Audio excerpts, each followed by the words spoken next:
right, members, if I could, let me call this meeting to order here and get started. Welcome, visitors. Thank you for coming. This is an exciting kickoff for me. I will tell you that we do a lot of work out of session getting prepared and getting to this time and meeting with a lot of groups, meeting with each other. So it is nice to get here where decisions can be made and action can be taken and helping our students and our teachers and our parents throughout this state. Let me do this as we always like to begin. If you are an educator, have been an educator in the room, hold your hand up. Let us recognize you for your service. Thank you. So many of you sitting out there. I like to always say teachers are heroes, and they're everyday heroes. And you see that if you go in and look in a classroom, you look inside of a school. And I'm just proud of where we're at educationally in this state, where we're going educationally in this state, and how we're working with these students in this state. Let me do this, members. Let me point out to you, if I may, that no committee member change. We're all back, second year of the biennial, so welcome back. Glad to see the energy and the effort. I will tell you that we can add to our years of experience by 21 versus where we were at the same time last year. If you look around the room, we're a year more of experience on this team, and I'm looking forward to using that to continue to help our students in this state. Let's, as we always do, go into a moment of prayer. Do you mind saying a prayer for us? What number are you at, Chairman Dubnik? 29. We're going to turn the mic over to you. Thank you, Mr. Chairman. Bear with me. God, it's just a great day to be here in the state of Georgia working on behalf of children and families that you have blessed us with, Lord. I thank you for this opportunity to serve. Lord, I thank you for the men and women in this room who are all here around the same cause, and that's for our youngest learners. Lord, just give us wisdom and guidance and discernment as we make decisions to better the lives and the educational outcomes for those 1.8 million students. Lord, we love you. We thank you for the blessings of life and the fresh air outside. Lord, just give us traveling mercies as we all leave this place and go home for the weekend. We ask all these things in Christ's name. Amen.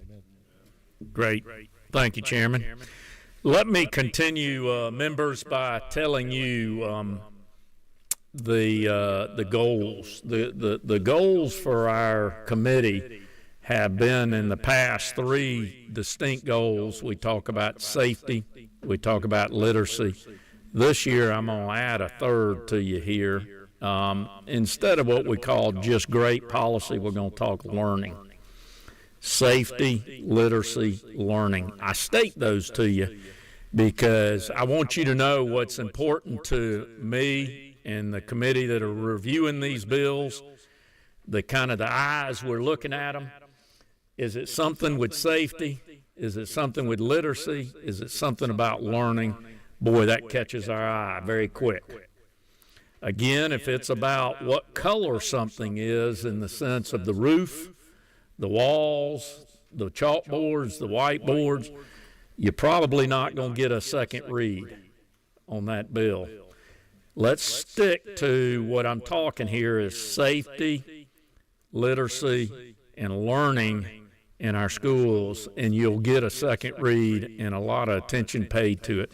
I also at this time want to talk to all the committee members. I spoke to all of y'all since session has started. You're doing an excellent job of not only communicating to your constituents, but to me, as well as our other committee members. We need that as a team. We work together as a team to try to accomplish this goal. We need to continue that.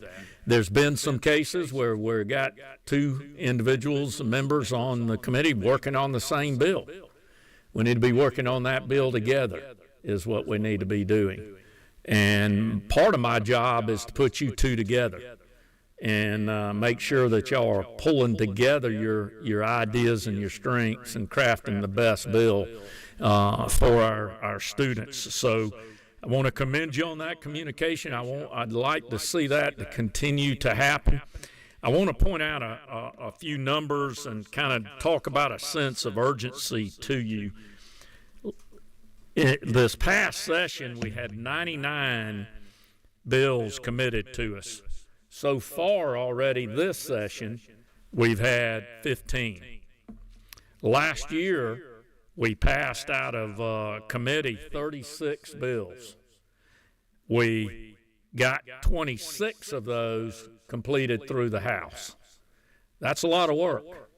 That's a lot of bills. Now, if you remember those 99 that we got assigned last year, they're still there. So we're up to 114. What I'm getting to is we need to make sure that we're paying attention to the right things in education, and we're working on the right things that's going to move that needle for us educationally in this state. And then I want to talk a little bit about our timing, and that is where we're at. We have now got we have completed, I believe, if I get this right, y'all help me with the math. Today was the 9th session days, so that's going to allow us 31 more to get everything done we need to by sine die. All right, that's the first one. The second number we got to talk about is crossover. There are 5 committee days, 5 Mondays, and 5 Thursdays by crossover. So if you add that up, unless we call a special meeting, we're looking at about 10 committee meetings total to try to get all this work and get through all these bills and decide which ones move on. That's going to get here very quickly. Crossover will be here very quickly. So you need to be reading your bills, not just before we come into these meetings, but while we're on the floor. You need to be communicating them with each other, and we need to be deciding which ones we move, which ones need work, the discussion. So total session days left 31. Before crossover, you got 19, with only about 10 committees coming to you. So I hope there's a sense of urgency in paying attention to what we need to get done in those 19 days here. One thing that I felt and always do and have since being chairman, that we educate you a little bit on issues that are going on, and sometimes our agencies and some of their work that they are doing. We have invited with us here today Dr. Dana Rickman from the Georgia Partnership for Excellence in Education. And as you're probably aware, the top 10 issues which we stood up in the well and asked you to read, look at, pay some attention to, we're going to ask Dr. Rickman. I see you sitting out there. I'm going to cut on the podium microphone. I believe you also have the media presentation you're going to do. And then members, what I'm going to ask you to do is hold your questions to after her presentation, and then we'll allow you to ask some questions, Dr. Rickman, if you would, get you to answer those questions as asked. So with that, Dr. Rickman, step up there. If you would, introduce anybody with you, and I am going to turn the podium mic over to you.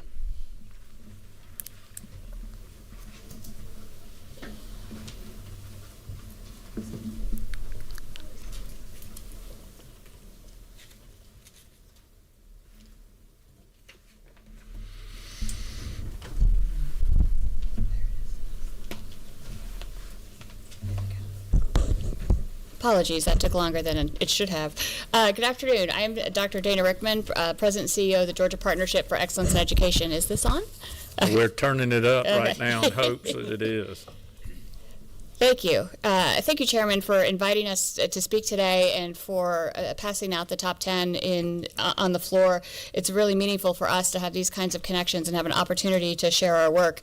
As I mentioned, I'm Dr. Dana Rickman. With me is Matt Smith, our policy advisor, our director of policy. He actually wrote the document, and so most Q&A is going to go to him. Matt is a rain man of education policy, and I also have with me Dr. Robert Gaines, who's our chief of staff, who helps with external affairs and connections. And for those of you we also, if you don't have a hard copy, we brought extras. If you wish to take extras, we have some for you. But as mentioned, I'm going to be presenting on the top 10 issues to watch in 2026.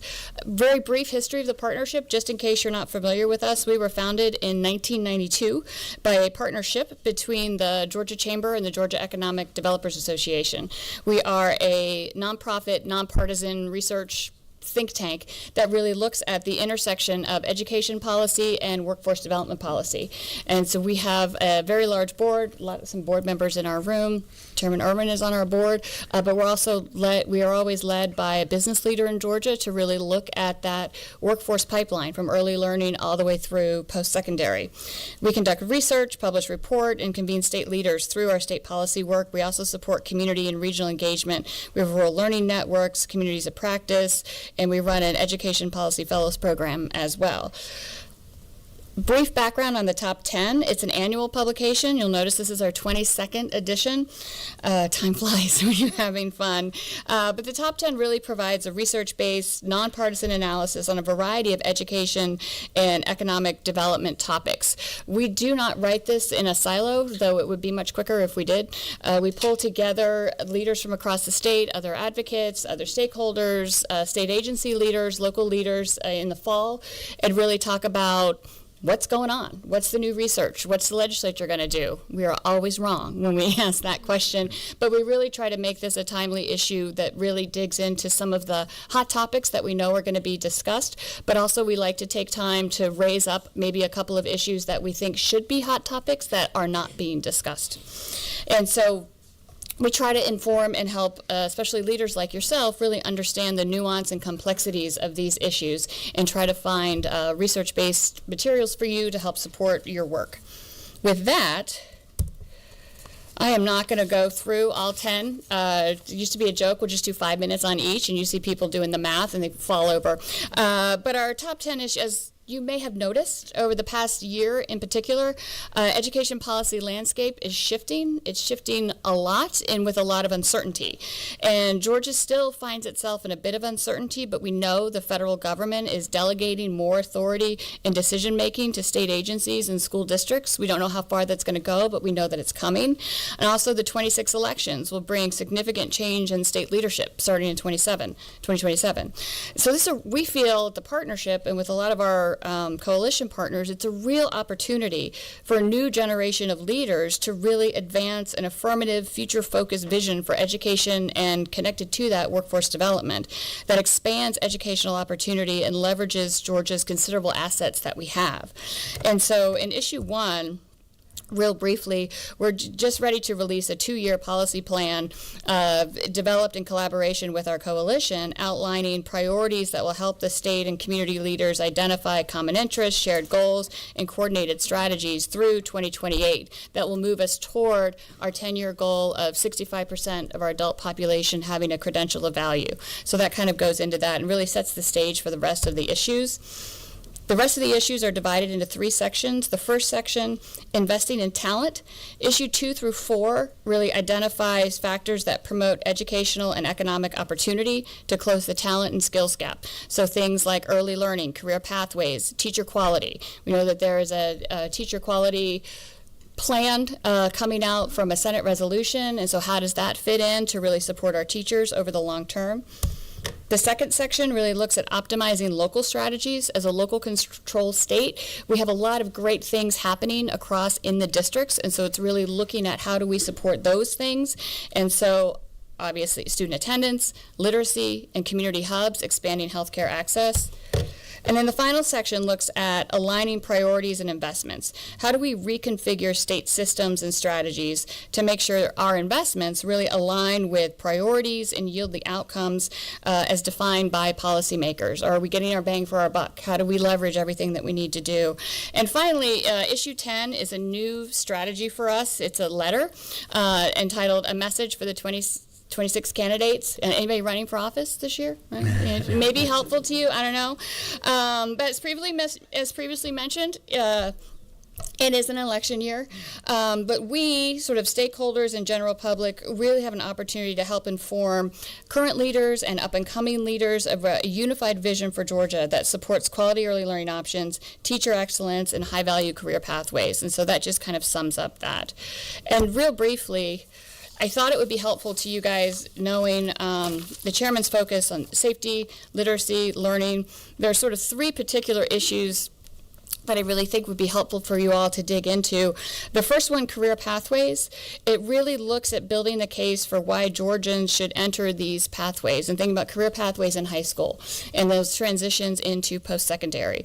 And so a lot of this will fall on the higher ed committee, but there's a lot that's going on in K-12 to really strengthen those career pathways and really tie them to economic development opportunities, especially across the state and rural. So we're looking at rural communities that want to grow their own workforce. How do we tie those together for seamless transitions?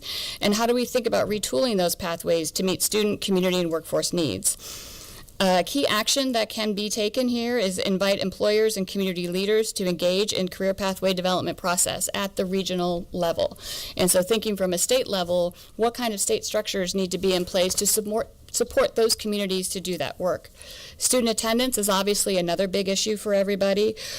The barriers, the problem, and I'm sure all of you have dug into this and had study committees about it, that's not a one-size-fits-all problem, right? The barriers include everything from chronic health conditions to housing, food insecurity, disengagement of students, anxiety, depression.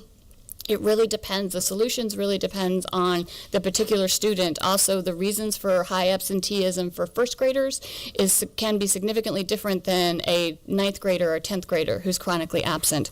And so we really think about creating a community-wide strategy that engages students, parents, educators, civic corporate leaders to address the root causes of chronic absenteeism within that particular community. And then even deeper than that, more layered than that, the age of the child. We're talking about elementary, middle, high school. So it's very complicated, but I think a community-wide approach can be really helpful here. And finally, literacy, I know is a very big topic. The impact of literacy, we all know the lifelong impact and the relationship between early learning, language development, long-term returns. One of the things that we've seen in our own research, the Georgia Partnership had a grant from the Georgia Department of Education to really look at all the federal money, the ESSA funds, the relief dollars that came in and what districts were doing with it. And we did a deep dive into literacy and how they were implementing the literacy reforms. And the ones that were most successful, the ones that were making the most progress, had a literacy coach in every school, every elementary school that they were doing. And so this issue really looks at where we are in implementing the literacy reforms that have been set out by the state, but some of the best practice models that we've seen. And kind of comparing, a regional approach to literacy coaches versus in school, but you have to be very careful there of requiring a literacy coach in every school. You have to look at the supply issue. There's not a lot of unemployed literacy coaches who are trained properly, just sitting out there waiting for a job. And so we also have to address how do we make sure we have enough trained up literacy coaches that we're not actually taking excellent elementary school teachers out of the classroom and making them literacy coaches, robbing Peter to pay Paul. So it's a very complicated suggestion and solution, but we have to look at both supply and demand as we move forward.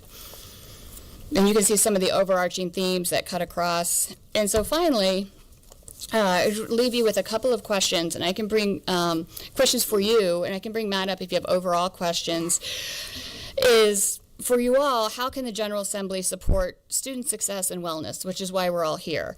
And some suggestions that we've already talked about. Speaker Burns has a bill around a reading coach in every elementary school. At GOSA, they have a literacy coordinating coach. And so thinking about the supply and demand problem, the literacy coordinating coach at GOSA, you can coordinate amongst the different literacy coaches that we have now. We have some at the RISAs, we have some doing it through Georgia DOE, we have some that are just in the districts. And so how can we sort of use them as a bridge to maybe a train the trainer model that they're all delivering the same level of quality as we think about building up the workforce. And so how do we support a regional approach as we move toward that? And so again, it's complicated, but there's work that's going on that we can help. And then especially, big kudos to the General Assembly really looking at student safety and mental health, and so continuing to look at shoring up student safety and mental health. I commend you for the student advocacy specialists that are now out there. And finally, in attendance, just really looking at how to support. I know we have the district and school attendance community work that's being done. How do we support that? How do we support communities and give them what they need, the infrastructure, especially the smaller communities that may not have a lot of resources to really dig in and do that?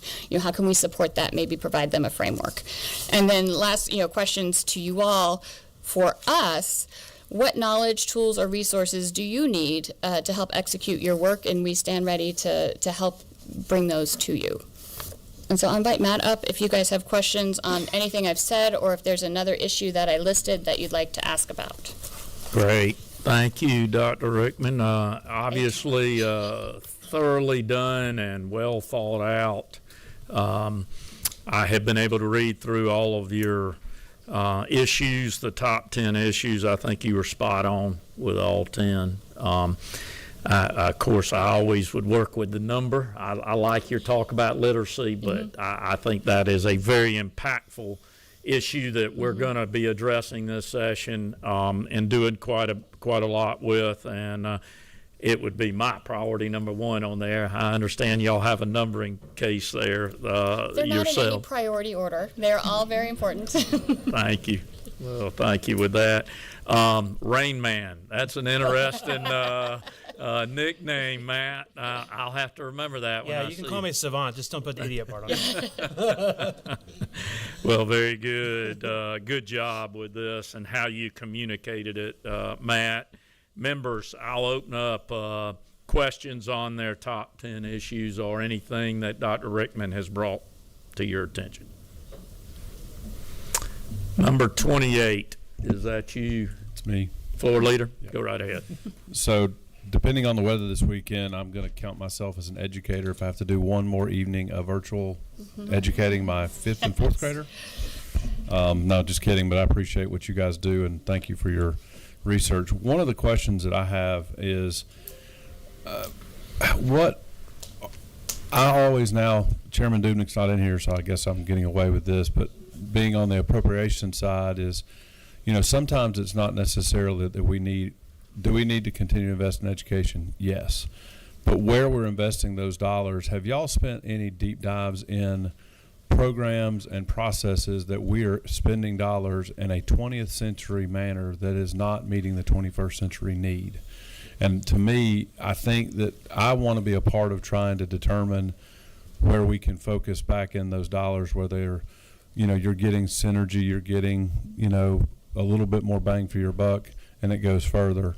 And I would love to know if you guys have any specific data. Obviously, today might not be the right place, but I would love to hear from you, and I'm sure Chairman Dubnik would agree with me that he is a very conscientious appropriator. He wants to ensure that those dollars are not just being thrown at the wall. I don't think that happens often, but I do think that we have dollars that are being spent ineffectively in our state, and I want to be a part of putting them where they need to go.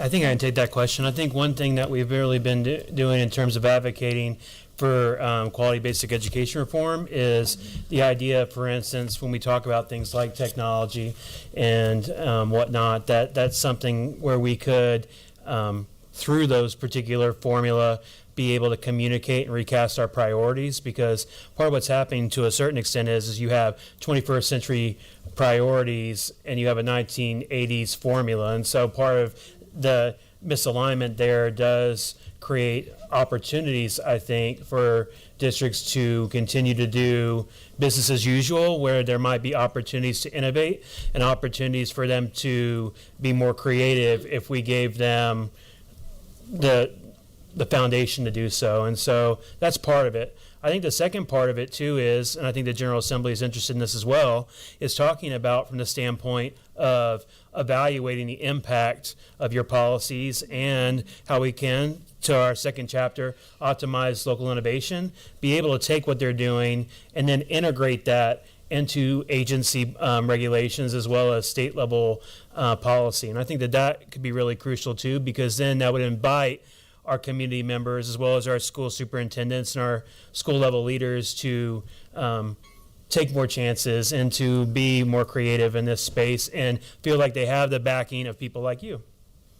Yeah, I think investments in a robust statewide data system that really allows a good evaluation of the different innovations that are going on across the state, because we do have a lot of great stuff going on across the state, but typically it's up to the local district to really evaluate for themselves how it's going and different outcomes, and some districts have a great capacity to do that and some don't.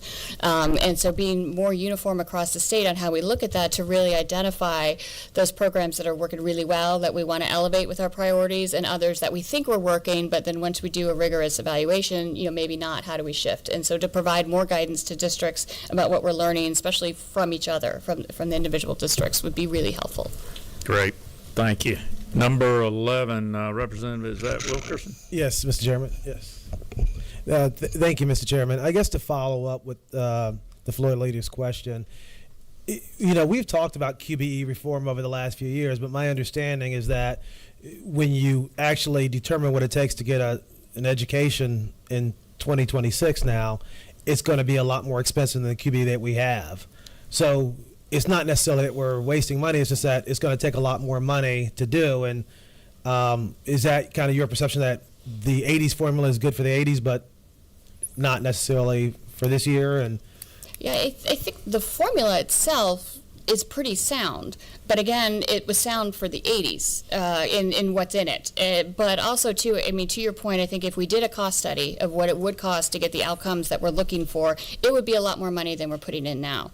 However, as we think about reforms and how much money we want to put into education and things of that nature, if sort of the goal is here, but you're only here, it does help you prioritize. Like, we can only afford 70% of what we're really going for. What's that 70% that we really want to prioritize? Is it literacy, safety, and learning? Is it something else? And so to help districts, especially if they're facing budget crises, know where to prioritize their money, think about what's the priority for our education system and sort of go from there. It's just like when you home budget. It's like, I would love to have a maid every day, but my budget does not support that, and a chef. It doesn't support that either. But it does support maybe once a month I get in-home help for half an hour, and sort of it really helps you prioritize to have a good sense of that. okay, and the second question I follow up, I apologize, is at some point, and I think this is the second time we've had a meeting and people have presented, I would love to get an understanding of how literacy and math competency is going down and graduation rates are going up. We've spent a lot of conversation about the success that we've had with literacy over the last few years, but if you look at the rates, they're actually going down as far as proficiency, and maybe there's a gap in there somewhere that everybody's basic now and not proficient or something. I don't know what the levels are, but I would love at some point to understand why there's that difference. We can have that conversation, yes. Yeah, thank you. Number 24, is that Secretary Hilton? Thank you, Mr. Chairman. Representative Wilkerson, you stole my thunder. You had a message for candidates, and this will be my message for candidates. Any candidate out there that's bragging about Georgia's graduation rate needs to take a look at our reading levels, because the two can't coexist. I just had to get that off my chest. But I do have a real live question for you. I'd love to know what issues 11, 12, and 13 were, and I ask that because those are going to be the 2027. I'm trying to look around the corner, and there's a few I jotted down that I kind of hear about or that are percolating. Technology in the classroom, how do we address those changes and needs? Teacher safety, how do teachers feel in their environment they're in? Student population, net migration. Student population is changing significantly. In our area, it's going down fairly drastically. What impact is that going to have? And if we've talked about it, it was referenced innovation in education. We've been doing the same thing for 100 years. Looking around the corner, what changes are there? And then QBE funding, a lot of my parents feel like I'm paying more, but it's going all toward administration and not toward classroom. And how do we make some changes there? Those are my 11 through 15. I mean, you hit the nail on the head. Those were ours too. Last year's edition had AI and innovation and QBE, and it'll probably be in next year's. But those are the ones, just the accelerated trends of everything, both in terms of technology. Another one that is not as sexy but really important is our accountability system. I think that Georgia's accountability system is due for an overhaul and to really rethink what we use accountability for in terms of, I see it as a tool, like a hammer, that you can use it to build a house or you can beat somebody over the head with it till they bleed. And I think we need to think about how do we use it as a house builder and to use it for, we talked about, the best bang for your buck, to help districts really identify their priorities and figure out where they're strong, where they need to put their resources. I think there's a lot of room around our accountability system that we really need to look at in a serious way. And to your point, Chair Hilton, I think another thing that's really important too, you hear a lot of times policymakers talk about going back to basics, but the idea too in our research we found as well that when we talk about student engagement and we talk about student curiosity, you need to think about how technology can be used for that, but then also when we talk about how important it is to have a trusting, caring adult and how much it is to talk through things and to think about critical thinking and project-based learning and all these things. And so the innovations are right in front of us. And so in a weird way, we're saying that having a quality teacher is much more important than the technology. Technology can be an aid or a complement to teaching and learning, but at the end of the day, what we need to make sure we're doing is equipping teachers and students with the knowledge, the skills, and abilities to think and do in the 21st century. And technology can't be a substitute for that.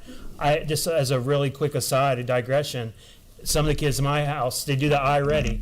They've got to level 150 or whatever. Now they're like, I don't want to do this anymore. I'm gamed out, in terms of their app. And so part of it is that technology was used as an aid. Now it's kind of being used as a crutch. And now they're like, I actually want to read a book, or I actually want to do the math on a worksheet. And so it's really interesting that students are, even at an elementary level, are like, okay, I'm all kind of checked out now. And that's an interesting thing that we've been hearing from our school systems, that they're saying, okay, now how do we turn the devices off and actually have robust learning and robust interaction between teacher and student, and more importantly, between student and student. So. And your question about AI is really important. What we're hearing from our business friends is that the business community has embraced AI and ChatGPT and all of these things, but in the school systems we've kind of don't use it, put it away, but as students come out of the educational system, the business leaders are way ahead of them. And so we need to figure out how to incorporate learning how to responsibly use AI and the tools, and so they're ready to be competitive in the workforce when they come out. We don't want them to be behind. So we don't need to be afraid of AI. We need to figure out how to incorporate it into the lesson planning, how to teach it responsibly. My kids' school, they have computer lab, and they have taught them sort of ethics around using a computer and ethics around surfing the web and things like that, but there's no discussion around ethics around AI. And ChatGPT, and so that those feel like some obvious things that I don't think the legislative body, but just in terms of things to look at in education, and also for everything that we think about for students, we need to think about for teachers as well. Mental health. What's the mental health attendance of teachers? The school climate and culture, not just for students, for teachers as well. And so it should be a students and teachers discussion across all of these. Okay. Let me do this, members. Good job at making a Christmas tree blink up here. So I'm going to take a few, and then I'm going to ask a few. Will y'all be around after the meeting? Yes. We will. Because I think some of this can be grabbed then. Number 14, is that Representative Carter? Is that you? Yes. You've been blinking for a while. Go right ahead. Thank you, Chairman. Thank you for the presentation. I do have a couple of questions. I'll wrap them in one. I believe all of us are thinking about QBE, and the state superintendent, when he was at Rockdale County Board of Education legislative breakfast, he said that it was a priority for him to address QBE. So I guess I don't understand why, if it's on all of our minds and we know we need to deal with, like, what is it really going to take for us to upgrade QBE? And I know it's massive, but how do we really do that? Because I think we've heard at least 4 of us is on our minds, and probably everyone who hasn't spoke yet. That's my first thought. And then the literacy. Thank you for what you guys have been studying and looking at doing. Is because we've got pockets of literacy coaches. So how close are we to creating whether there is a network to understand who is already providing them and where the need is, and do we use that to offset the balance of providing additional literacy coaches? Because at the end of the day, we know it's going to cost us some money. So, does that help? And my last question kind of ties into the literacy. We're taking care of our kids. Well, all of them are kids. So we're taking care of the elementary school kids. But we know that we have issues from K5 to 12. So how do we, in addition to addressing literacy on the front end, that we can fix that and the kids can be reading by 3rd grade, but then how do we then come back to address the gaps that we have? And I echo my friend down there that says, everybody's talking about these graduation rates, but y'all folk can't read. Yeah. So, yeah. Yeah. I think there are better measures of success in college and any kind of post-secondary readiness than simply graduation. I feel like that's a floor. Then we could go beyond. But I'll take your questions backwards. In terms of literacy past 3rd grade, in the legislation that was passed, it's really focused on to 3rd grade.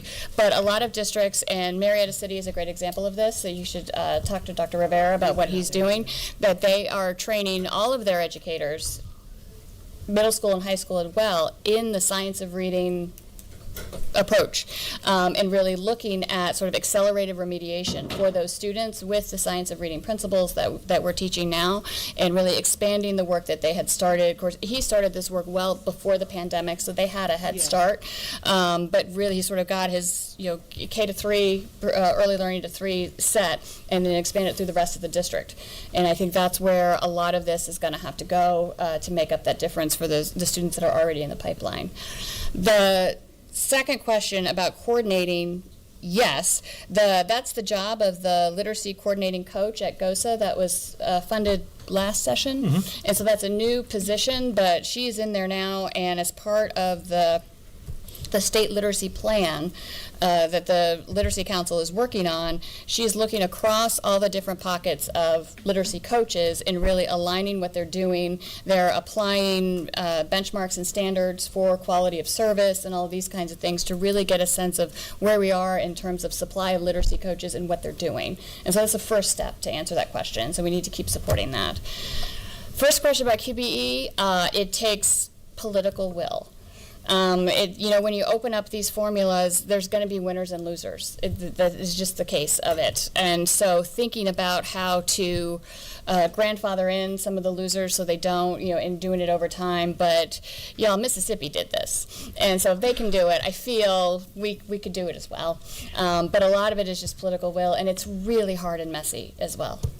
Yeah, and I would add to that, too, that our formula is one of, I believe, 8 to 10 of the 50 that is a mixture between a student enrollment and a program enrollment formula. And so it makes it really difficult sometimes when you're saying, okay, well, there's a student has these particular assignments, CTAE or remediation or whatever, and then you also have to figure out how to support time and effort for teachers, how you need to work through categorical grants. And so not that I have like a pat recommendation, but some of our states like Tennessee, for instance, have figured out a way to make it a student formula and take the program part of it, but not have those kind of hybrid things where you have to kind of make a decision between, are you funding program or are you funding student? The idea is that we put students in the center of it, and then we're allowing program considerations to then flow up through that. And so there is an opportunity. You're right, it takes political will, but I think it's also one of those things where it's so unwieldy that people kind of have a discussion as legislators of, do we modernize it? Do we tweak it? Do we discard it entirely? And we're not here to propose one of those three, but they all come with trade-offs. Yeah. Great. Let me do this. I've got many of y'all blinking. I'm going to take one more and then ask the others to go offline with y'all after the meeting, please. I believe he's been blinking the longest, number 16. Oh, Is thank you, that- Chair. Thank you. I appreciate it. Representative Lupton. It has been blinking a while. I'm taking a look at the 10. This is a wonderful resource. What wasn't on my bingo card was expanding healthcare access. Could you go into a little bit, like, I mean, these are the top 10. These, you know, we're not even talking about down to 15. And healthcare access is here. Is it? Can you get into that a little bit? Yeah, I mean, just in terms of health and healthcare access in this particular issue is physical health and mental health. But access to healthcare is one of the main drivers around student success. And when you limit healthcare access, you increase attendance problems, you increase, I mean, all kinds of issues around the ability to perform well in school. I know when I'm not feeling well, I'm not doing great at work. And so the health policy and education policy have become so intertwined that they really actually feed on each other. And so I think you have to take into account things outside of education, that specifically education, to really think about even like the learning environment. Is it a healthy learning environment? Are kids able to participate both physically and emotionally? And if not, what kind of services exist to help get them there so that they can participate and be present? And so that's one of those issues. I said that, you know, we educators, I think, or those in the education policy space really need to understand more of to get the, you know, the bang for their buck for their programs. You can have the best program, the best teacher, but if the child's not healthy, it won't matter. Yeah, and to add to what Dr. Rickman was talking about too, we do commend the governor in using the federal funds, the GEAR funds, to allow for an expansion in school-based health centers. We went from 3 to over 150, and it's still growing every day. And we're seeing that even in rural districts that they have mobile units, buses that go out into the community and provide preventative health services, whether it's something around checkups or physicals, dental care, things like that. And so there's an opportunity for us in that issue to then think about how we expand that, not just to children and adolescents, but then how other adults in the community can then receive health care as well. And so our thesis on that is that there's so much helping as school as a health hub. How can there be a community hub that complements that? Okay. Great. Okay. Well, thank you all for your presentation. Thank you for the Thank you very top much. 10 issues and always the relationship you have with us here. Members, help me recognize Dr. Rickman and Matt Smith. Thank you. Guarding our time, let's get to our next one here, which is our president of our State Student Finance Commission, Chris Green. I think many of us around the room know Chris and the different jobs he's had here at the Capitol and around. So glad to have him in this role and glad that he's willing to come present from the student finance. So, Chris, if you have anybody with you, be sure to introduce them. And other than that, we'll turn it over to you, Chris. Well, thank you, Chairman Irwin. Good afternoon, members of the committee. My name is Chris Green. I serve as president of the Georgia Student Finance Commission. I do have two colleagues with me today. Mr. Lance Wallace serves as our SVP of External Affairs. Lance's background is in higher education and marketing and communications, so making sure that students and families know about the resources that we provide, especially the Georgia Match program. Also joined by Mr. Zach LaRoche, our External Affairs Coordinator. He will be with you every day during session, and so if you have constituents that are navigating the college planning process, I hope you will call on us and call on Zach. We're at your service. Mr. Chairman, this afternoon, to Leader Wade's point about the resources that you entrust to our agency, thank you. I hope to demonstrate how we've used those resources to increase access to education, support degree attainment for our students, and make sure that Georgia continues to be the top state for talent. Committee members, some highlights over the last fiscal year. GSFC supports hundreds of thousands of students through scholarships, grants, outreach, and services. Over the past year, we've been working on modernizing our systems, improving that performance, and making sure to strengthen our internal controls to be good stewards of those public funds that you entrust to us. As you can see here, there continues to be strong growth in the dual enrollment program, which exceeded 71,000 high school students taking more than 736,000 credit hours during the last academic year. In October, we launched the third cycle of the Georgia Match Direct Admissions Program, mailing over 136,000 personalized letters to public and private high school seniors. I'll speak more about Georgia Match in just a moment. We take our mission very seriously, utilizing a combination of face-to-face as well as technology to disperse those 635,000 scholarships and grants you see there. Also very proud that our outreach team conducted over 1,600 in-person events, reaching approximately 92,000 students across our state. Over the past 10 years, I've been fortunate to work with many of you on GA Futures and college planning. This is our one-stop shop where students can go to plan, apply, and pay for college. And so last year, we had over 5 million visits to that college planning website with over 230,000 new accounts created. And we owe that tremendous success to more than just our marketing efforts.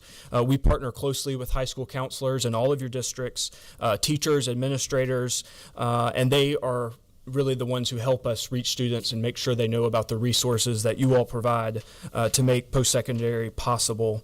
And then finally, our Reach Georgia Scholarship. I get to interact with many of you throughout the year on this innovative program, which combines need-based aid with mentoring, academic coaching, and community support. But we exceeded 5,400 students served in that program since being created by Governor Deal back in 2012. Mr. Chairman, when I tell people I work for GSFC, a lot of people don't necessarily understand or know who GSFC is, but when I tell them we administer the Hope Scholarship, the reaction is always the same. Their face lights up, they say, oh, I had the Hope Scholarship, or my child had the Hope Scholarship, and thank you for what you do to make college more affordable. Of the more than $1 billion that you entrust to our agency, you can see that over $900 million of that lottery dollars going to support the Hope Scholarship, Zell Miller Scholarship Program, so thank you. Next, followed by the dual enrollment program. And then following down, you can see the Tuition Equalization Grant, or TEG. This supports students who are attending one of our independent colleges. Also really excited about some new programs that have come online recently. IPSE, the Inclusive Post-Secondary Education Grant. We have a scholarship for students pursuing engineering, REACH, Public Service Memorial Grant, and several others. The Georgia College Completion Grant, another very innovative thing that you all have authorized us to complete recently. This is for students that are nearing that credential but need a little additional help to get over the finish line.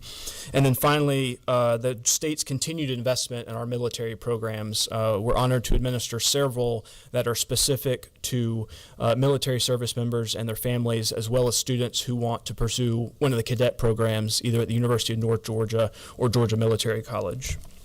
And so the takeaway here, not just volume, very proud of that $1 billion, but accountability. Every dollar represents a commitment to our transparency, our compliance, and the impact on our students. Committee members, this may be the most transformative project that I've been fortunate to work on, but the Georgia Match Direct Admissions Program, so unique, and the reason that it is the largest state-run direct admissions program in the country is because you all already had the infrastructure with Georgia Student Finance to do the Hope GPA calculation. And so using that Hope GPA calculation, we're able to send a personalized letter from the governor to every high school senior telling them where they automatically meet the qualifications for enrollment. And so on the screen here, the map on your left, this heat map, if you will, the light blue dots show where a student received a letter, and then the dark blue dots show where they came into the website and took some kind of action. And so the two actions we ask students to say, we want them to come to the website and either request information or to claim their spot. And so the colleges have been tremendous partners in working with us, sharing daily which students have asked for more information or want to enroll on their campus. And so you can see there the impact. USG enrollment surging 4.8% over last year. Our TCSG enrollment growing by 7.1%. And I think this is particularly powerful when we look at higher ed enrollments across the country and how many of them have essentially stayed the same or perhaps even decreased. And so what you all have allowed us to do here in Georgia, really tremendous, and just what an impact it has on students to take the fear and anxiety out of the college planning process and to receive that letter in the mail. Very quickly, Mr. Chairman, I brought a copy of the letter. It's 2 pages here, but I wanted to share with the committee. So a student gets it with their name, has the institutions where they automatically meet that GPA requirement, and then something I'm very passionate about, we're already starting this conversation about financial literacy and the need and the fact that we have resources to help you get there. And so just to come to GA Futures, let's claim your spot and let's get started on that journey together. My niece and nephew both got their letter this year. Yes, sir. Thank you. I'm so glad to hear it. Yes, sir. Of course, Georgia Match, a critical component of the governor's Top State for Talent initiative. We've been very honored to participate in this education and workforce strategy team. And the goal, when the governor convened these education agencies, is to make sure that we are all aligned to an unprecedented degree, make sure everyone knows what everyone else is doing.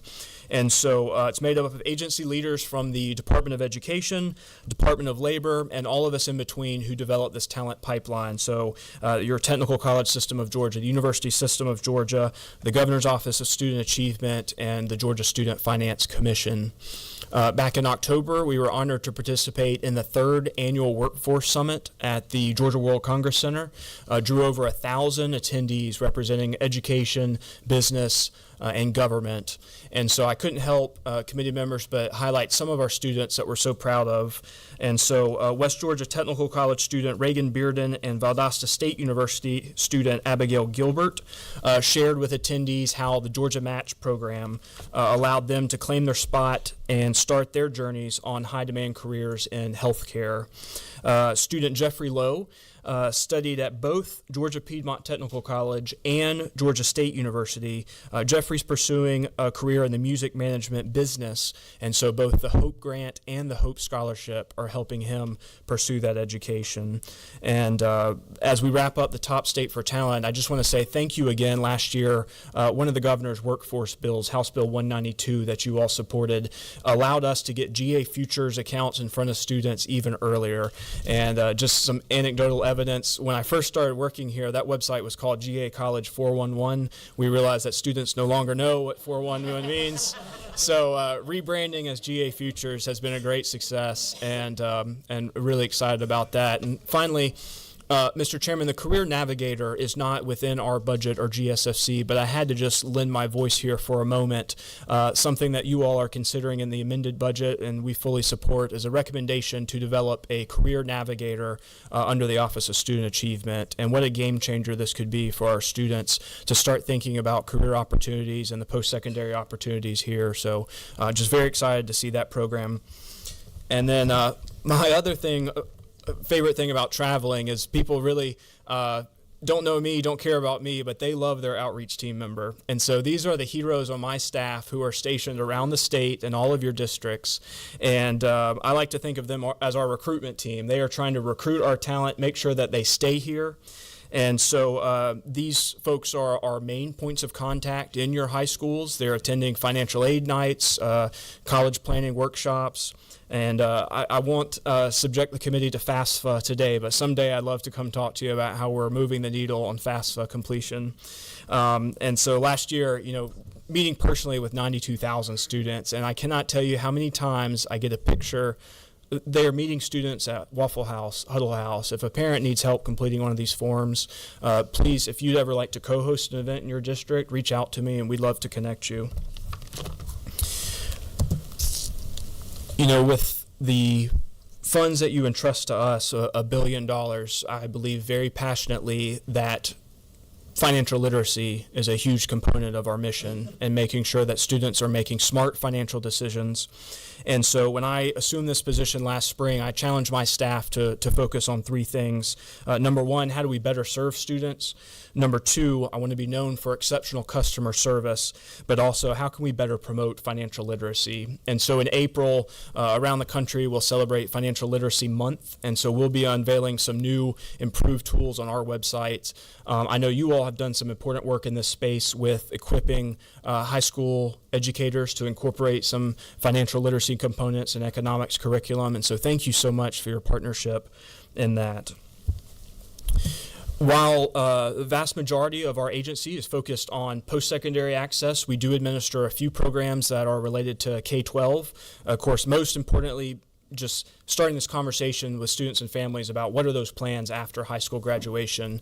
But this year we did launch a new K-12 education savings account program called the Georgia Promise Scholarship. You all authorized this legislation back in 2024, but you gave us a year to develop the infrastructure and get this program up and running. And so we made our first awards this past year. And so the Georgia Promise Scholarship is for eligible families who are currently enrolled in a public school but want to try either an eligible private school or participate in a home study curriculum. In FY26, the scholarship award amount is set to $6,500. And in the first year of the program, we have just over 7,700 students participating. 3 out of the 4 of those students come from below 400% of the federal poverty line threshold. We had a strong fall semester. I know I've gotten to correspond with many of you. And so thank you. Your focus when creating this legislation, one of the things that's very innovative about this program, all of these transactions are taking place in a secure, closed marketplace, meaning the curriculum that's in there has been approved and is within the statutory guidelines that you all set out. Also, the private schools that are participating have a very rigorous vetting process to making sure that we're protecting our students and being good stewards of these funds. And so to leave you this afternoon, I did have some questions just about the first year of the program. How are students using these new funds? And so you can see there the vast majority, approximately 77% of expenditures support tuition and fees at one of those eligible private schools, with the remainder covering those qualified education expenses for home study students. And you can see there some of those expenses that are allowed under law. And so, committee, thank you. Honored to be called and have a chance to visit with you all. And so, Mr. Chairman, I'd be glad to answer any questions from committee members. Great, and thank you, Mr. President, for what you do, the efforts you put in, the reputation of your group, and then, of course, important for us to understand that we do have you. And that we do have all these programs that you're overseeing as far as the financial end. Let me do this. You've got a few questions, if you don't mind. Yes, let sir. me try to go by what order. I've got one of them because he blurted out to you without asking. He's in timeout right now, so we'll let him stay in timeout. Number 14, is that you, Miss Carter? Thank you, Chairman. So glad that you're keeping order today. So question for you. So one of the things that I've been trying to get clarity on is the use of the funds for the voucher as it relates to tutorial.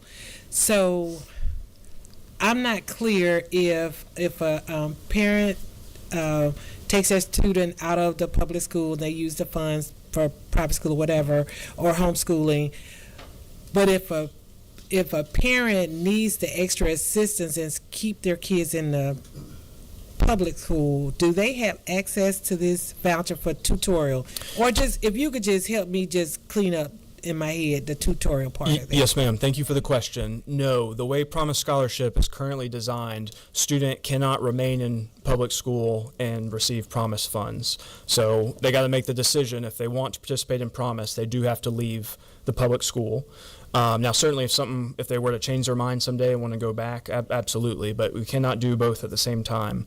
For private students participating in Promise who are attending an eligible private school or pursuing home study, those tutoring services are in our marketplace. The law is very strict in that the tutor has to be licensed by the Professional Standards Commission, and so we get those licenses. Just to give you an idea of how rigorous and how I hope we are being good stewards of this marketplace, let's say there's 10,000 offerings in the marketplace, we have probably denied 12,000 that we felt like were not appropriate based on the statutory guidelines that you all passed. And so certainly I know that'll be an ongoing conversation. We're about to create, in pursuant of the law, a parent review committee. These will be parents of students that are participating that can give us feedback on the success of the program. Additionally, we will start mandatory reporting to you all annually. So after our first year of this program in December, I expect to have a very robust report for you on how students use the program the first year. Yes, ma'am. Good. Number 15. Representative Parrish.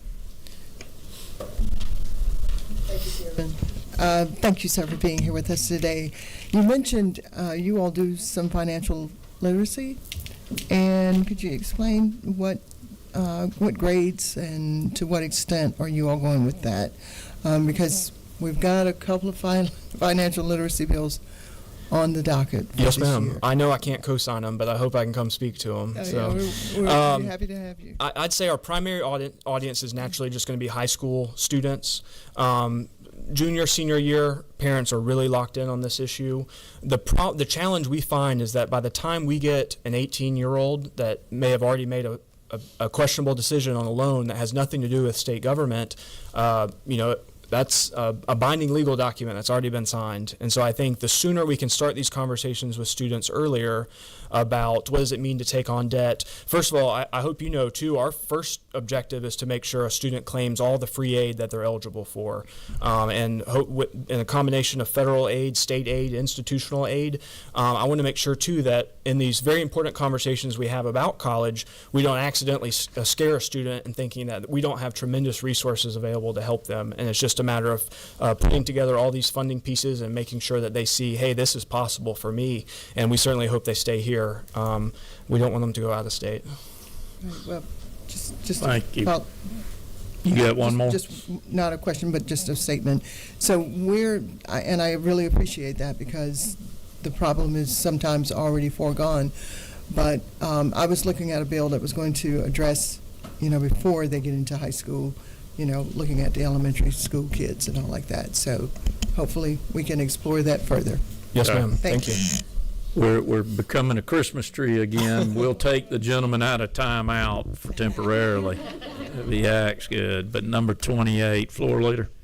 Oh boy, I have so many thoughts right now. I look forward to receiving your appropriation requests, fellow committee members. Those are going to be fun now. I want to point out a couple things. As a former short timer on the board for this organization, thank you for what you and your team do. Give a shout out to the person that I think wanted me to be in timeout as well, so she sent me to the legislature. Miss Lynn Riley, thank you for what you do and all that you've done in your years. Thank you for allowing me to aggravate our chairman and the secretary at every chance I get.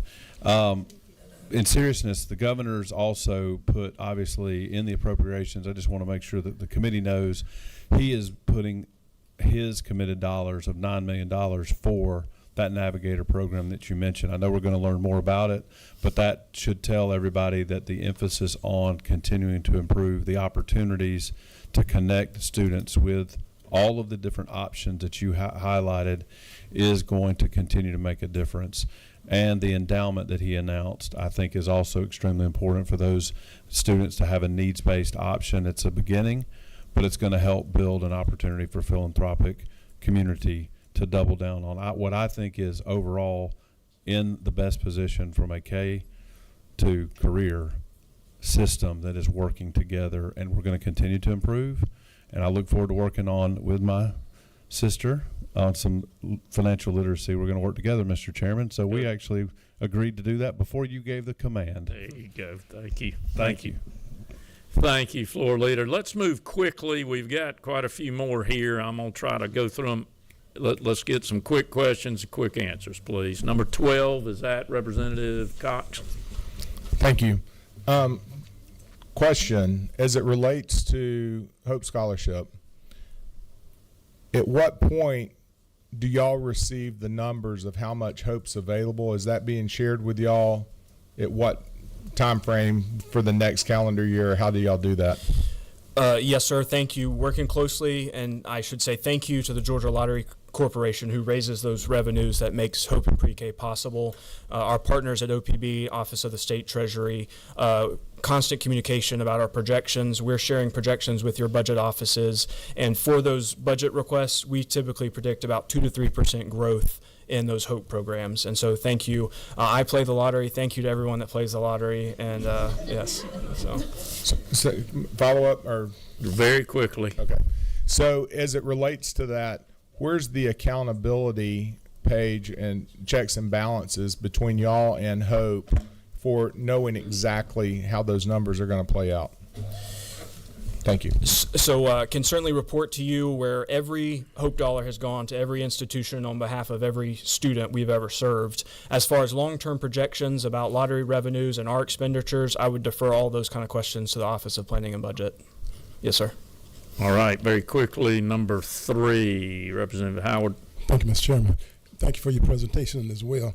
I was just doing some numbers here. I understand there was like $140 million set into the Promise Scholarship, and you mentioned 7,700 students that took advantage of that. So that means there's some money left. Does that roll over into the next year, or how does that work? Thank you for the question. Yes, the original appropriation, $141 million, fully funding Promise Scholarship.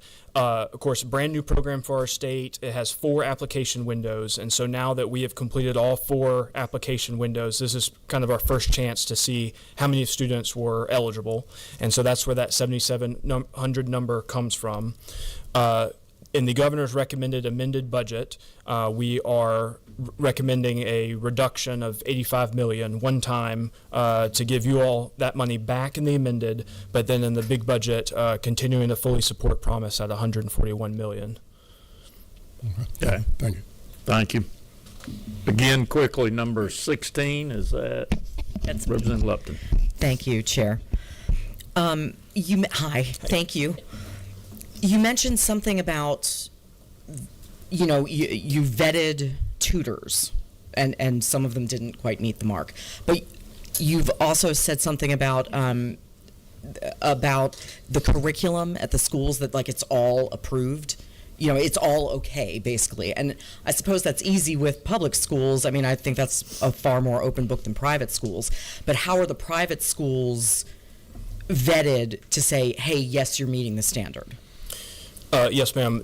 In the authorizing legislation, very strict requirements of which private schools are eligible to participate, not only located in Georgia, strict financial soundness, accreditation requirements, and so we actually have a checklist, and be glad to get that for you, how many applied, how many are currently available and participating. Okay, great. Thank you very much. Yes, ma'am. Last one, we're going to take number 17, Representative Glaze, I believe.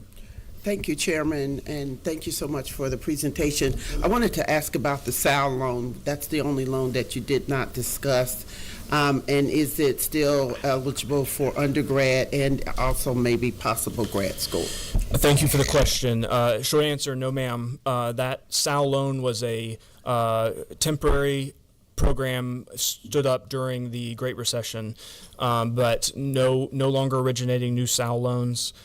We have a number of small loans that you all have designed as service cancelable, very targeted for occupation workforce needs, and so we do still administer those. But when I talk about student debt, I'm really trying to broaden the picture to include all types of federal loans, and even though it's not really in our wheelhouse, I just feel like we have a responsibility to tell students that we can help communicate this message. Before you take out a loan, let's talk about what this means, and is there any other aid available first? They were at 1%. Yes, ma'am. Yes, ma'am. Right, then. Thank you, Mr. President. Chris, appreciate your presentation to us and your job. Thank you very much. Members, we're starting to lose members here if you look around. Let me do a little business with you. We have assigned back Secretary Hilton and Representative Ballard, excuse me. You're trying to get the two out to cover the 2 subcommittees for us again. We have renamed the subcommittees. so that you are aware, we had curriculum and policy. Our new names are curriculum and academic achievement, and then policy and innovation. So those are going to be our two committees. I did not change any members on the committee that you serve on your subcommittee. So note that if you don't know your committee, I've got it right here if you don't remember it from last year, but there were no changes. I will tell you that you have heard the priority of the speaker about literacy. I'm very appreciative of that. It's rather obvious that the state of Georgia, keeping up with the needs of our children, we've got to do a better job of teaching literacy. So know that you're going to hear a lot about that coming in our committee meetings. We'll work to engage you, members, and then you work to get engaged in on this literacy effort that the speaker is pushing, so we can give forth our best effort to the students and teachers in this state. Let's talk about our meeting on Monday in subcommittee. In the policy and innovation, we're going to open up with two bills, HB 383 and HB 907. So pay attention to those, members, right off the bat. And then, of course, in the curriculum and academic achievement, we're opening up with HB 971 and HB 1009. 1009. So those right there. I see a lot of friends to education sitting in the audience. Welcome. Thank you for always what you're doing for our children. I see some retired and some current board members from the State Board of Education. Hold your hand up. Let us recognize those state board members. I believe we have and retired state board members. So thank y'all for being here, board members, and then all the friends that we see sitting in the audience. Look forward to a very successful session. Look forward to a very successful educational session for our students. It started out with our governor offering in his budget $2,000 bonus to teachers. It was to all state employees, but teachers, a $2,000 bonus. That ought to tell you something in the sense of the value of education to this state. And we're going to continue that path that the governor's doing of trying to recognize, make a difference, and support our students and our teachers. With that, we're adjourned. Thank you very much.